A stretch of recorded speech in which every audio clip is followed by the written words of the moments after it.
জীবন আসলেই নাটকের চাইতেও নাটকীয়, যে কারণে আগামীকাল আমাদের ভাগ্যে কি ঘটবে তা কখনোই আজকে বলা সম্ভব নয়। যেমনটা বলা সম্ভব ছিল না কিংবা পূর্বানুমান করা সম্ভব ছিল না এবারকার এই আইপিএল এবং পিএসএল এ মুস্তাফিজুর রহমান এবং সাকিব আল হাসান অংশগ্রহণ করতে পারবেন এই বিষয়টি। অথচ সময়ের পরিবর্তিত পরিস্থিতিতে এই দুজনই অংশগ্রহণ করতে যাচ্ছেন আইপিএল এবং পিএসএল এ।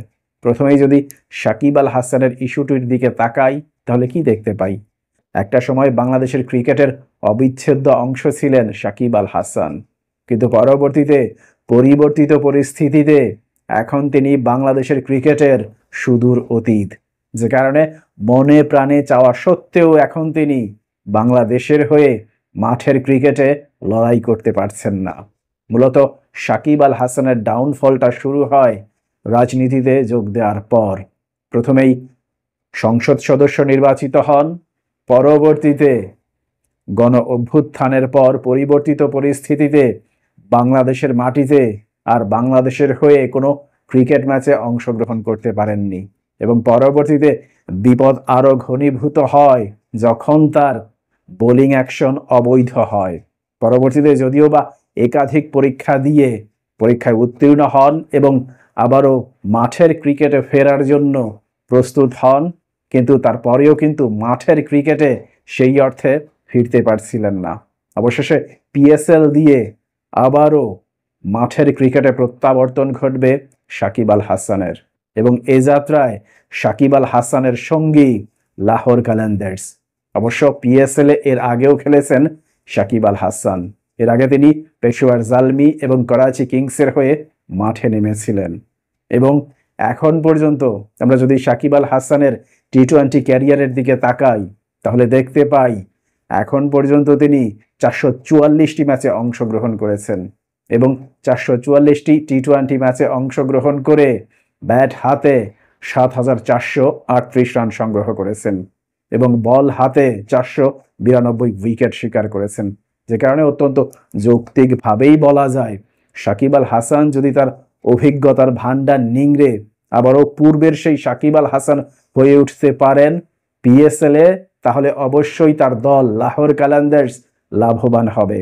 সেই সঙ্গে যারা সাকিব আল হাসানকে ভালোবাসেন তারা আবারও তাদের সেই পুরনো সাকিব আল হাসানকে ফিরে পাবেন। আমরা যদি চলমান পিএসএল এ লাহোর কালান্দার্সের যে অবস্থান তার দিকে তাকাই তাহলে দেখতে পাই এবারের এই আসরে এখন পর্যন্ত 9 ম্যাচে অংশগ্রহণ করে 9 পয়েন্ট সংগ্রহ করেছে লাহোর কালান্দার্স, এবং 9 পয়েন্ট নিয়ে পয়েন্ট টেবিলের 4 নম্বরে অবস্থান করছে, এবং তাদের হাতে বাকি আছে একটি ম্যাচ। অর্থাৎ সেই ম্যাচে জয়ী হলে নিশ্চিতভাবেই প্লে অফ নিশ্চিত হবে। এমনকি সেই ম্যাচে পরাজিত হলেও কিন্তু অন্যান্য দল যদি খারাপ খেলে তারপরেও প্লে অফে উত্তীর্ণ হওয়ার একটা সমূহ সম্ভাবনা থাকবে লাহোর কালান্দার্সের।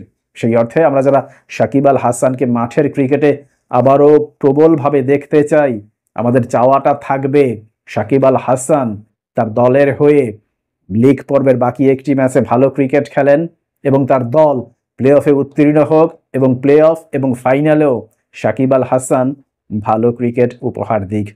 অন্যদিকে মুস্তাফিজুর রহমান কিন্তু ইনিশিয়ালি আইপিএলে কোনো দল পাননি, এমনকি ভিত্তিমূল্য 2 কোটি রুপিতে যাকে কোনো দল কেনেনি সেই মুস্তাফিজকেই অবশেষে পরিবর্তিত পরিস্থিতিতে 6 কোটি রুপির বিনিময়ে নিজেদের করে নিল দিল্লি ক্যাপিটালস।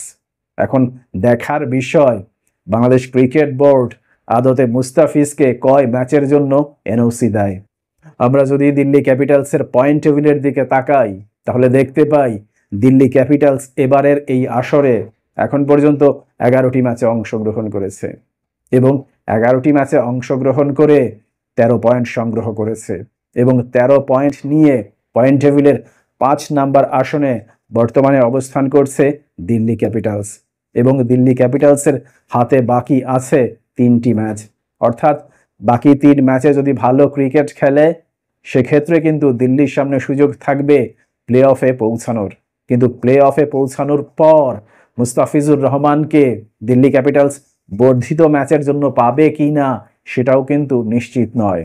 কারণ যদি বাংলাদেশের পাকিস্তান সফর নিশ্চিত হয় তাহলে কিন্তু লীগ পর্ব শেষেই আবারও বাংলাদেশ দলের সঙ্গে যোগ দিতে হবে মুস্তাফিজুর রহমানকে। সেক্ষেত্রে মুস্তাফিজুর রহমানকে ঠিক কিভাবে তারা ব্যবহার করবে সেটা আসলে সময়ই বলে দেবে। প্রিয় দর্শক, যেভাবে অনেকটা নাটকীয়ভাবে অবশেষে সাকিব আল হাসান জায়গা পেলেন পাকিস্তান সুপার লিগে এবং মুস্তাফিজুর রহমান জায়গা পেলেন আইপিএলে, তাতে করে সাকিব এবং মুস্তাফিজের আচমকা পাওয়া এই সুযোগকে আপনি কিভাবে দেখছেন তা অবশ্যই কমেন্ট বক্সে লিখে জানান। ভালো থাকবেন সবাই। আল্লাহ হাফিজ।